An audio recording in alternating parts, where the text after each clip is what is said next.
Hello, everyone. Welcome to Better Plays Ahead, powered by thegameday.com. This is a show where we break down each slate of the NFL season. We're on to week 14.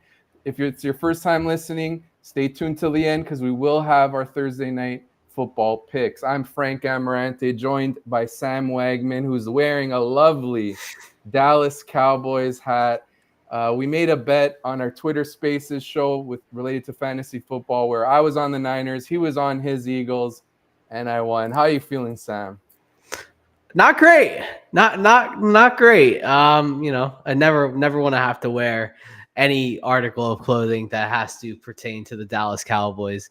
But other than that, it is week 14. We are cresting right around the end of the NFL regular season. It's great. Playoffs are right around the corner. It's December. It's 60 degrees outside in Florida, so I'm wearing a hoodie.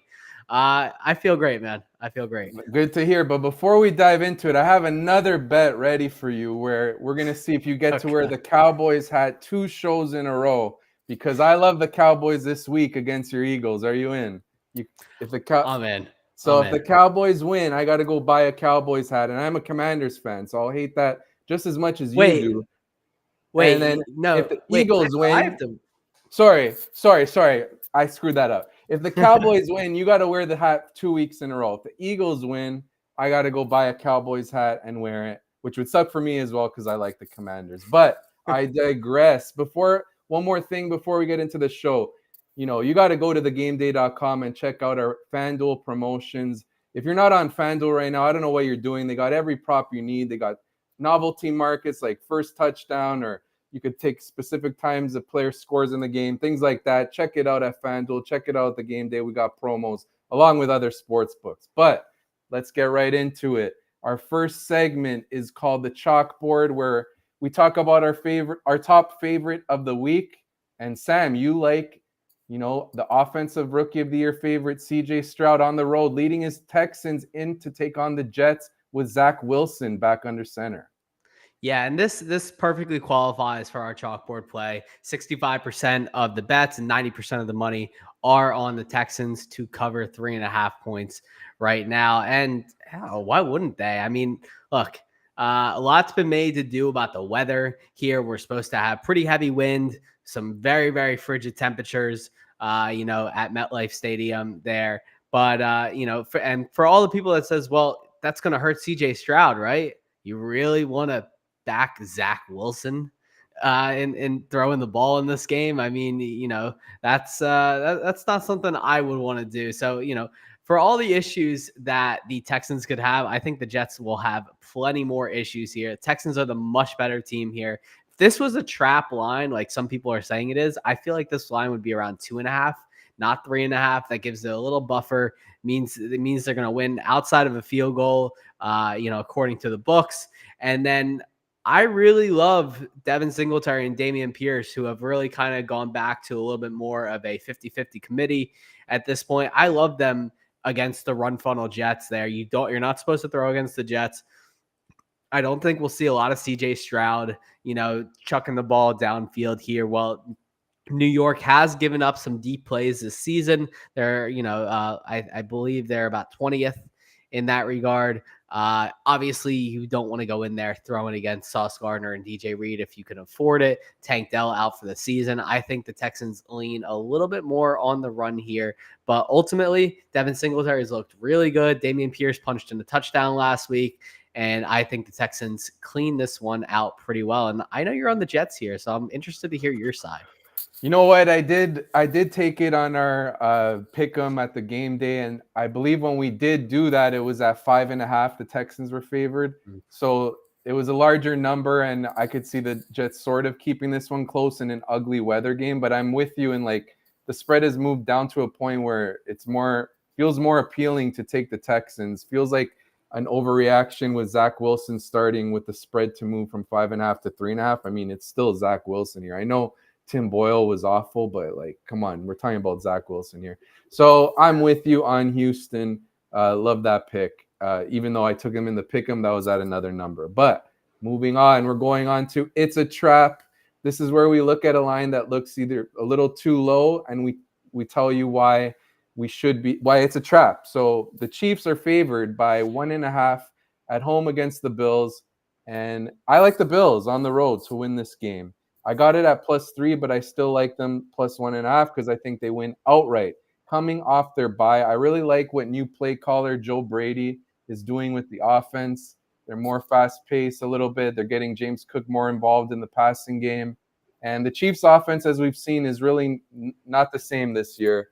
I know they're still one of the best teams in the NFL, but I think Buffalo is better than their record, and they've played the Chiefs tough during the regular season. The last 2 years they've won at Arrowhead, Buffalo has, and I think they'll make it 3 in a row in a game that they really need to get because they're 6-6 now.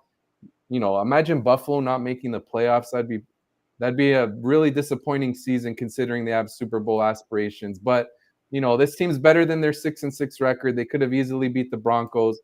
The Eagles game was really close, could have gone either way. They blew it in week 1 against the Jets. So you could be looking at a team that if things broke right, they'd be 9-3 instead of 6-6. So give me Buffalo to win this one outright.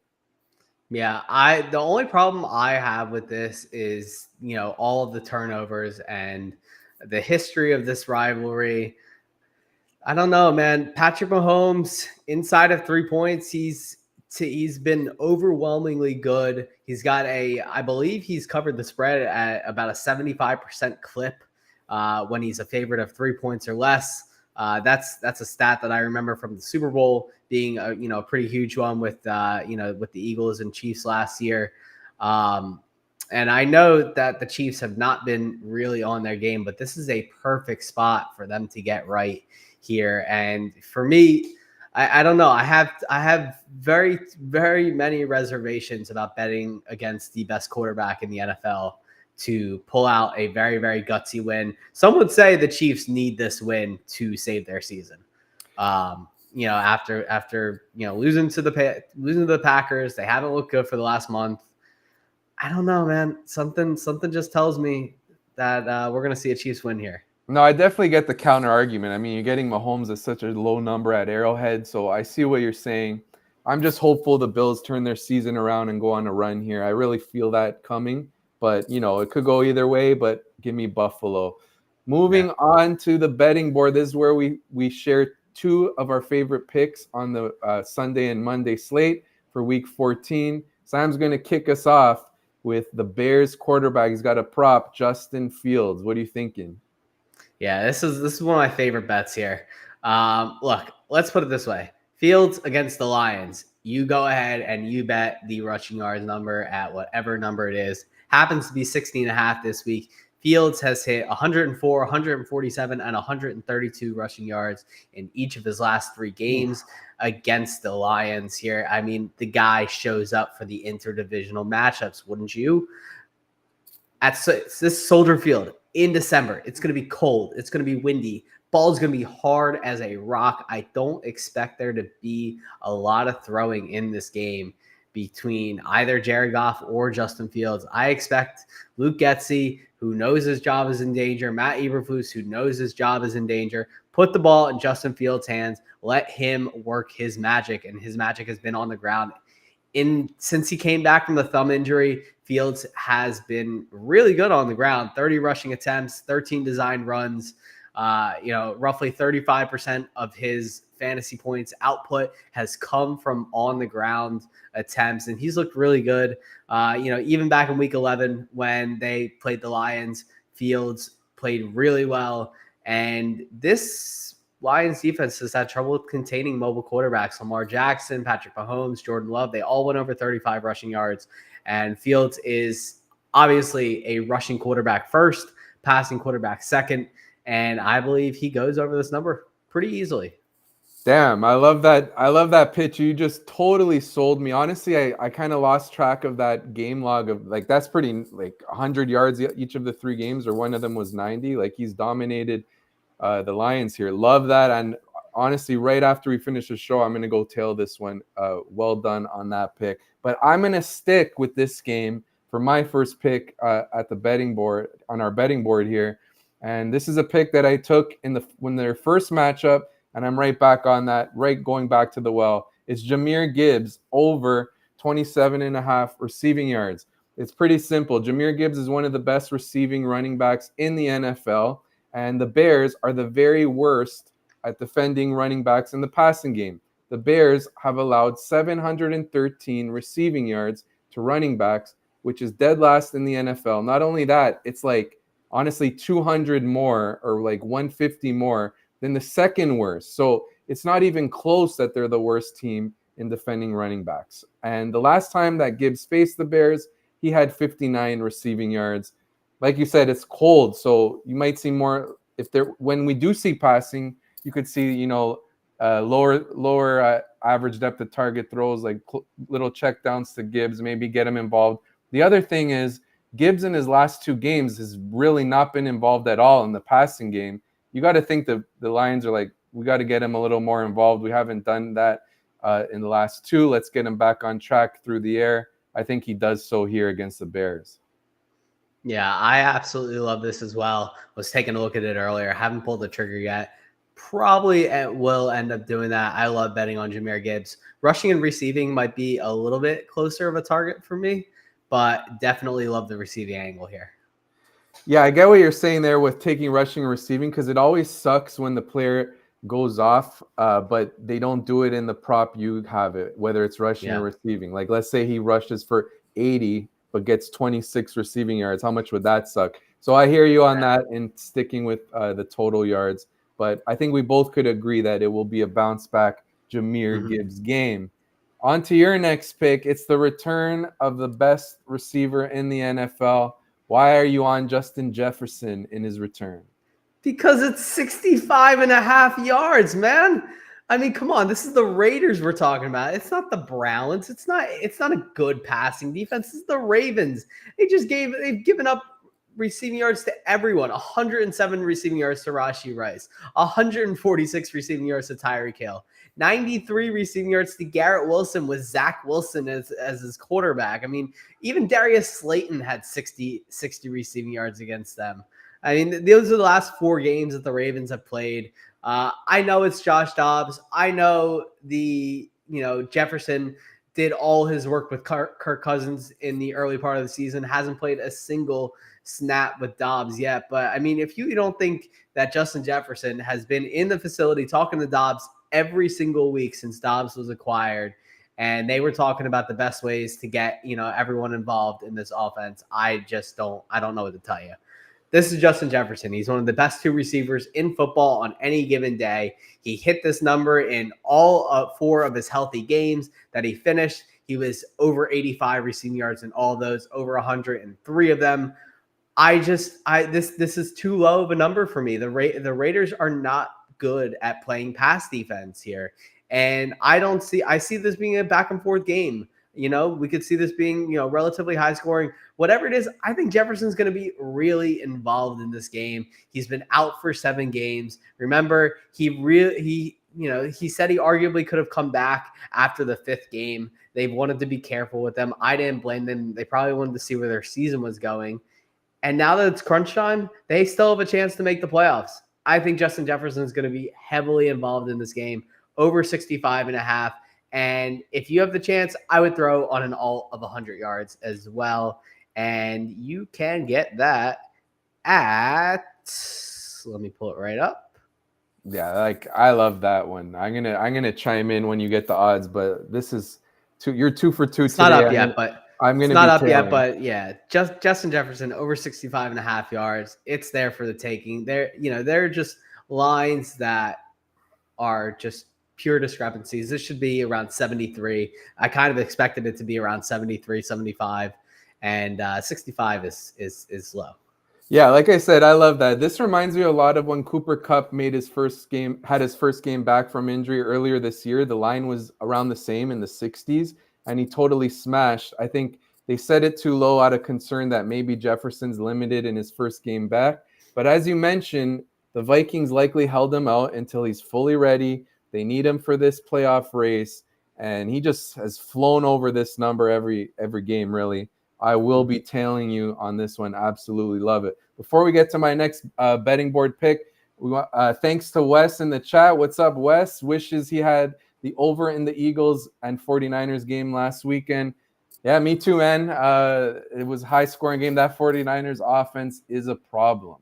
Now, to my last betting board pick, it's Chris Godwin over 42.5 receiving yards. This has moved up to around 45 or 46, and it's really simple. It's a squeaky wheel game. What that means is a coaching staff wants to get one of its top players more involved after a down week. Now, last week, Chris Godwin had 0 receiving yards. And in the press conference leading up to this week, both head coach Todd Bowles and offensive coordinator Dave Canales emphasized how they need to get Chris Godwin going. So it's a low number in the 40s, really not a high bar, because Chris Godwin averages about 50 receiving yards per game, even with that 0-yard performance last week.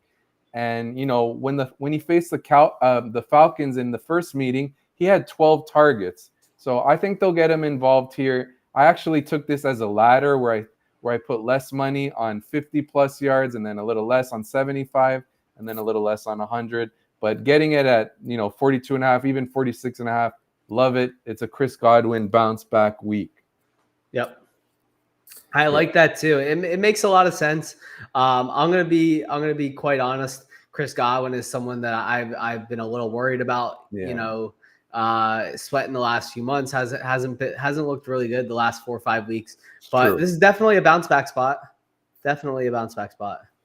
Yeah, love to hear that.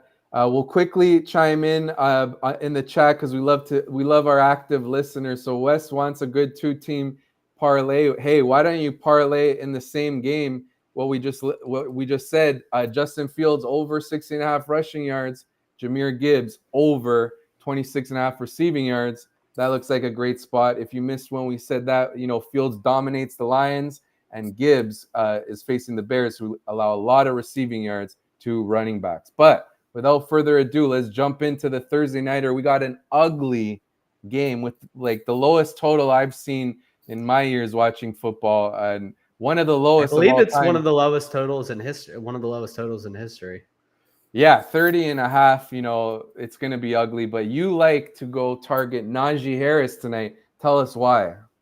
I do. And it's pretty simple, honestly. The Patriots are one of the best teams to defend the run. Look, they may not do anything else good. They may be one of the most putrid offensive systems, but this Patriots team can stop the run. They rank 3rd on the season with 88.7 rushing yards per game allowed, but over their last 3, they've really turned it up, allowing 52.3 rushing yards per game. And they're not playing your garden variety backs either. This is against Saquon Barkley, Jonathan Taylor, Austin Eckler. You're stopping some of the best running backs in the league with that defense and just holding them to nothing. Last week, they held Austin Eckler to 18 rushing yards on 14 carries for a nice solid 1.3 or 1.2 yard per carry average here. And this Najee line is just too high. Now, full disclosure, took it at first 54.5, then 58.5, the under on both of those. It's since dropped down to 52.5. I still like it there. I would play it all the way down to 50.5. And let's put it this way. Ever since Matt Canada has departed the Steelers facility, to the delight of almost all Steelers fans, this backfield has become a little bit more in favor of Jaylen Warren, who's playing really well. He's probably the most efficient running back in football right now. And let's put it this way, Najee Harris, I just don't see a world in where Najee Harris really gets going in this game. Plus, he didn't practice at all this week. He's dealing with a knee issue. Now, we never root for injuries, but the chance of him going out with, an injury issue due to this knee, or, just getting stuffed multiple times, resulting in the team going back to Najee Harris or back to Jaylen Warren, that is high probability to me. And this, to me, is probably one of the best bets on the board. Obviously, liked it much better when it was up in the high 50s, but getting it at 52, you're getting it right at the bottom there. There's some value still left on the bone, and I would take it there. Yeah, I totally agree. I took this one as well. It really comes down to you're taking a running back who's in a committee, who's not an explosive runner, who's facing an elite run defense, and who's banged up. So it checks all the boxes you want. And why are we taking Najee instead of Jalen Warren? Well, as you mentioned, Jalen Warren is probably the most efficient running backs in the NFL. You don't want to get burned by a 20-yard run, which he's fully capable of, whereas Najee doesn't really do that as much. He's more of like the ball control back that just gets 4-5 yards a pop, something like that. 3 yards in a cloud of dust here and there. But moving on to my pick, we see you in the chat, Wes. I'm going to give you a teaser right after we go after our Thursday night picks. I'm going to be taking Mitch Trubisky over 180.5 passing yards. This has gone up to around 182.5. Still like it there. It kind of leans into what you're saying in that the New England defense is much better stopping the run, and they're not as good defending the pass. They rank first in rush EPA, and they rank, I think, 28th against the pass. Now, I'm not saying Trubisky is going to be picking them apart. We only need him at 181 or more. That's a really low bar in today's NFL where it's just so favorable for quarterbacks. I think this will be a close game, so we don't have to worry about blowouts where the Steelers just run the ball and they don't need to air it out. Mitch, is Mitch Trubisky really that much worse than Kenny Pickett? I don't really think so. This is not like a Tim Boyle type of quarterback we're talking about. Mitch is still like, he's got starting experience in this league, and 181 yards, really low bar. I think he gets there. Yeah, I could definitely see this one happening. It's not too far out of the realm of possibility. You have weapons there. You have Deontay Johnson. You have George Pickens there. Allen Robinson is there. Pat Freiermuth is back. I could definitely see this. I took a look. I wanted to get some exposure to a possible like offensive attack in this game. I took over 27.5 attempts for Mitch here. I'd rather have that than the passing yards, but I could definitely see an area for the passing yards. One of our good friends, Josh Larkey, took a reverse odds parlay where he took both Zappy and Mitch Trubisky to go over 225 passing yards. I believe that altered out to 25-1. Yeah, I saw that. Yeah, so that's really good. Like targeting extreme opposite ends in a game where it's widely public on unders, always a good move as well there. So I like this attack. This is definitely a nice way to get contrarian if you're curious about ways to kind of avoid the public leaning a little bit there. Yeah. And hey, like look at the Monday nighter. Jake Browning threw for 300 plus yards. Did anyone think that was like he looked good? Yeah, but my point is that it doesn't mean that it's the backup starting that he's going to throw for like 120. Like, so this is such a low bar. Let's go with it. But on to your next pick. You have a player that I love tonight in fantasy. I'm on some of his props as well. We're turning back the clock tonight. Oh, but you're actually fading him. My mistake, but it's Ezekiel Elliott. Go ahead. I am. And there is nothing more that I like to do than fade Ezekiel Elliott, one of the players that I've disliked the most in all time of watching the NFL is Zeke. And it gives me great pleasure to be able to fade him in this spot. But I am taking as long as rush under 13.5 here. And it's pretty simple handicap here. The Steelers allow the 8th lowest rate of explosive rushes. That is rushes over 10 plus yards in the NFL this season. And Zeke has not had a rush that went over 13.5 yards in 10 of 12 games this season. In his 2 games where he handled a mostly full load and got over 13 carries, he's 1-1 on this number.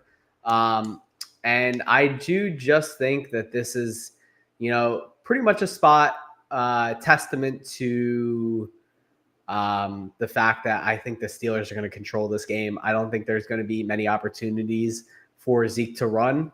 I've taken a look at his carries. I thought about the carries, taking the under on his carries because, as much as I think the offensive plan is not going to flow through Bailey Zappi, I also think that the Patriots are just going to struggle to move the ball regardless in this game. Due to their offensive line is all banged up. They're going against a great defensive line in Pittsburgh.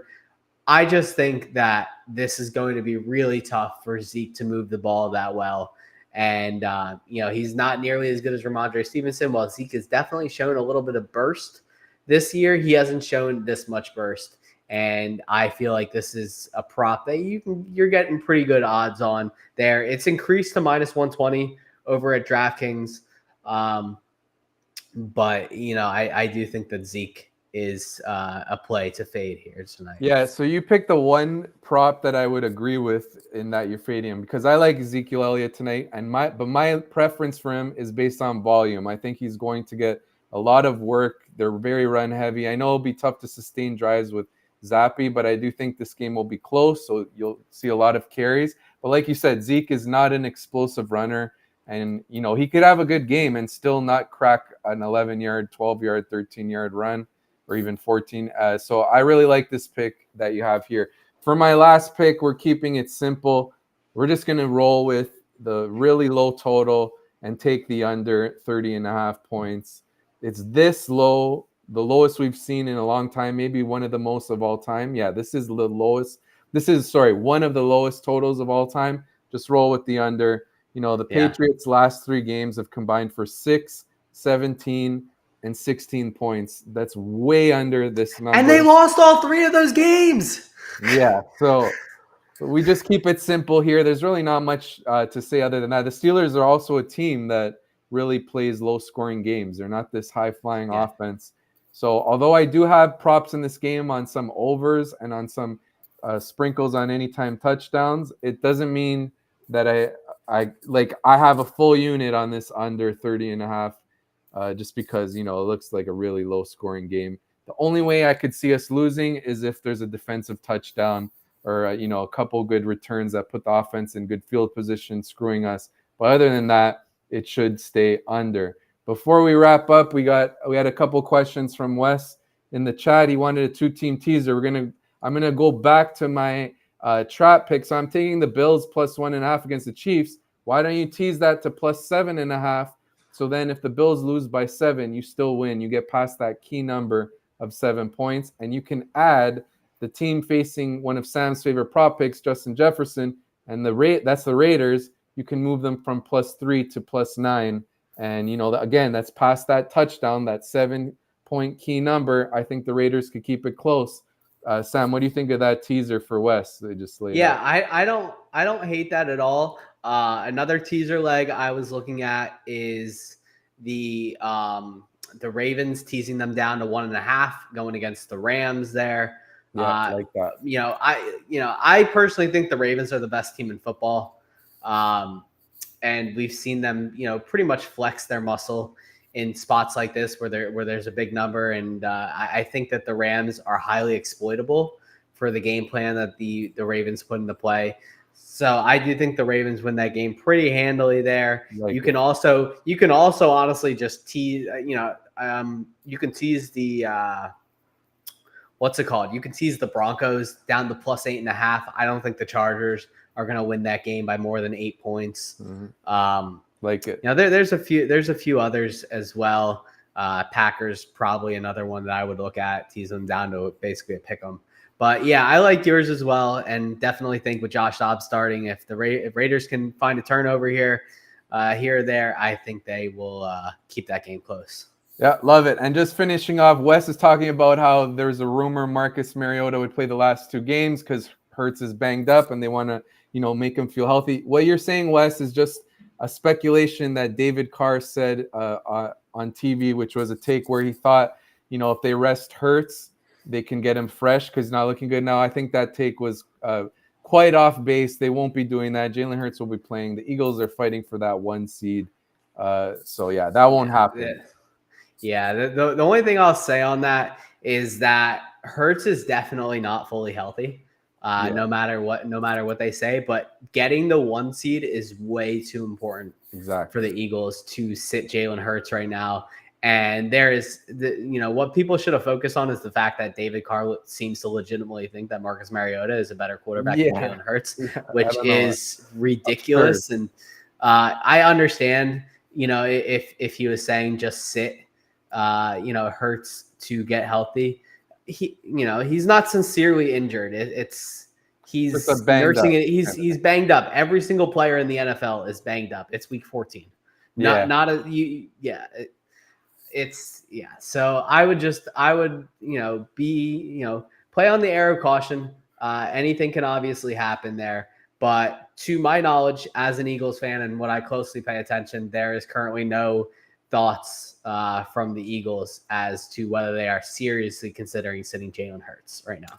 Yeah, exactly. Thanks again, Wes, for being active in the chat. Thanks to all the listeners for checking in. Good luck on your bets this week. Hopefully, tonight's Thursday Nighter isn't as boring as it looks.